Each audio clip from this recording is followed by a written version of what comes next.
que el presidente Bush lo ha publicado, lo ha hecho público.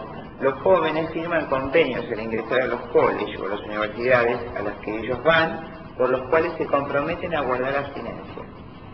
El presidente Bush, sobre todo, ya venía de antes, lo institucionaliza el compromiso formal de guardar abstinencia durante su periodo de formación intelectual, con lo cual se abarca todo el periodo de crecimiento del joven. Por supuesto, es irónico pensar que a un chico le damos el carnet de conducir después de los 18 años, pero pensamos que puede hacerse cargo de su sexualidad, cuyas consecuencias son mucho más importantes, de una envergadura mucho mayor que manejar un auto, ¿no es cierto? Y pueden implicar la presencia de un nuevo o nuevos seres inocentes y el contagio de enfermedades como esta.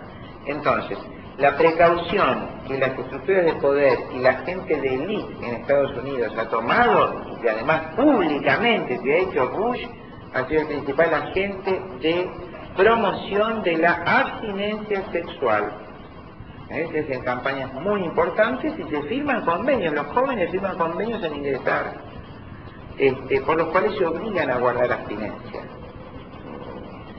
Por supuesto que ha reducido en todos los ámbitos poblacionales a donde se aplica esta política de abstención sexual, prácticamente ha desaparecido el SIDA, ¿no es cierto? No hay otra forma más que la abstinencia de evitar el contagio del SIDA. Es decir, curiosamente, como pasa con todo, volver al matrimonio monogámico parecería ser el único camino que biológicamente permite la prevención del SIDA.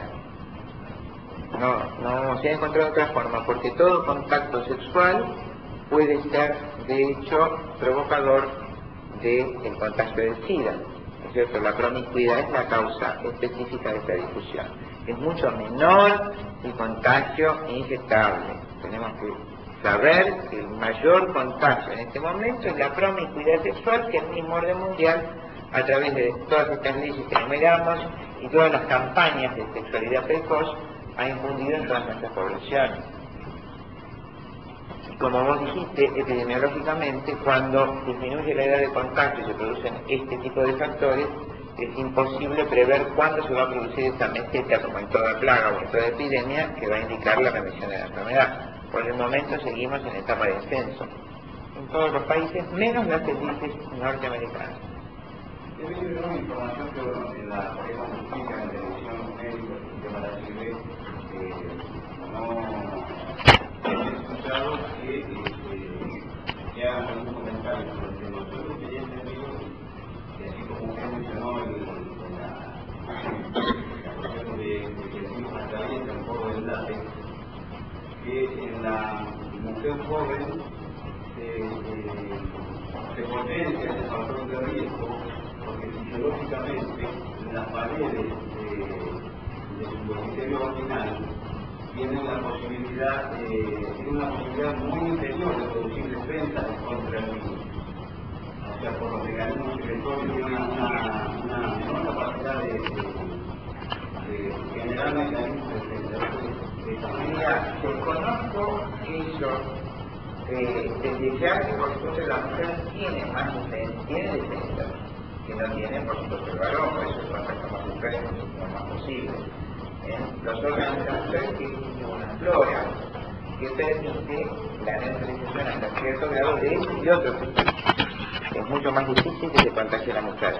En cuanto a la edad que me decís, desconozco, pero en teoría es difícil porque es más resistente. Por ejemplo, lo que se ve en los hospitales, a pesar de todo lo que dicen, es que las madres más jóvenes tienen partos mejores, y jóvenes te digo 14 o 15 años, tienen partos mejores y parecería que todo su organismo, es curioso eso, cuando uno asiste a una maternidad, o ve, ¿no es cierto?, tiene acceso a esas maternidades, sobre todo el policlínico, en La Plata, las chiquitas jóvenes tienen muchas menos complicaciones que las madres grandes. Ahora, desconozco tu pregunta puntual, inmunológicamente. El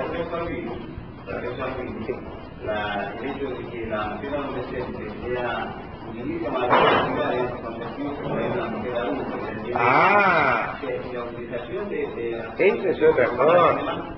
modifica las condiciones naturales de Por defensa de la argumentaria que hace de la materia y demás. Pero por supuesto vos estudiás veterinaria y eso es así. Por supuesto que la interferencia de la píldora anticonceptiva altera todo ese mecanismo maravilloso biológico microbiano que ya existe en la vagina de la mujer.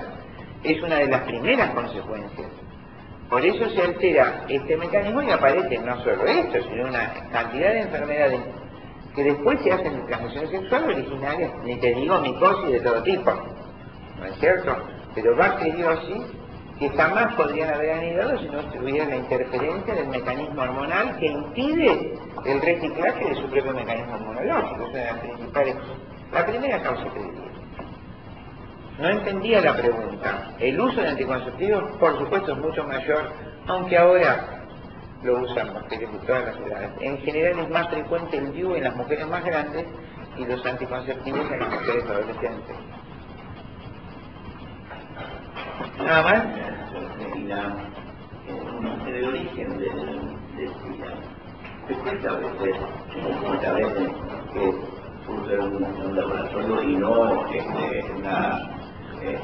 origen natural. Bueno, eso, muy buena pregunta. El patrón por el que uno se rige es la historia de la medicina o la historia de las enfermedades. Uno busca antecedentes más antiguos en los distintos medios de información y no encuentra una enfermedad análoga que permita suponer que viene de antes, como pasa en todas las otras enfermedades. Siempre hay antecedentes, blenorragia, sífilis, en fin, hay antecedentes, ¿no es cierto?, que uno va rastreando en la historia de la medicina. Y en cambio, ¿qué pasa con el SIDA? Que un día apareció, y apareció en un lugar, como yo le decía a la señora, apareció en África, y apareció un día. No hay, por ejemplo, toda la colonización inglesa feroz que hubo sobre África hubiera notificado, sus médicos hubieran notificado la existencia de una plaga como esa. En todos los años de tráfico de esclavos jamás hubo un caso, si hubiera sido un origen natural en el curso del continente africano, aunque fuera local. Pero no existen antecedentes epidemiológicos ni en la historia de la medicina. Esa es la causa, porque se supone que hay, por supuesto, otros rastros políticos que son más dudosos, pero concretamente la historia de la medicina y la historia de la enfermedad te aporta un dato cierto. Antes no lo hubo. Y hubo una explosión de golpe en un lugar concreto. Y justamente el primer país donde se diagnostica el SIDA fue Nigeria, que hoy está exterminado. Pero todos se cobran nacidos porque en los años de guerra, entonces paralelamente no se estudia. No sé, no es fácil.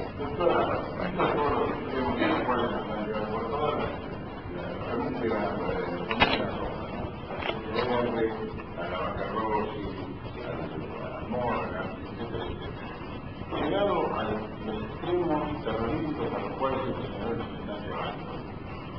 También yo sé que son muy desiguales, pero digamos que eso que está pasando ya, toda la teoría esta nueva de la posibilidad de hacer guerras con Cuba, etcétera, etcétera, dejar de lado toda línea moral, pasar por encima de la ley, ir a la ley más fuerte, todas las cosas que vemos que están pasando más aquí